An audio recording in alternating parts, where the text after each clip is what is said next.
the modern houses zenye ziko Mlango.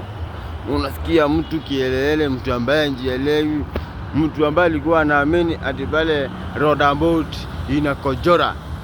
Ule ni mtu ambaye kuna zile akili ati ukikuja Mlango you cannot do investment, ukikuja Mlango you must be aware of insecurity, ati ukiwa Mlango you can do nothing.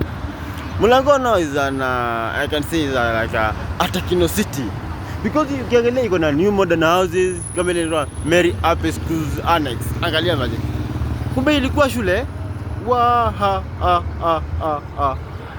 mimi I thought ni residential, kumbe ni shule.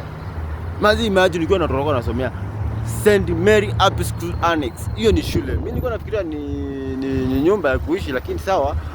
New modern houses.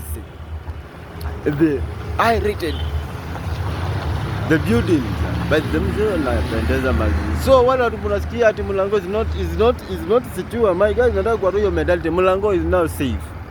We have the new modern house within the area. They told the buildings. Mpaka hizi zina attract, hizi zinavutia watalii hizi.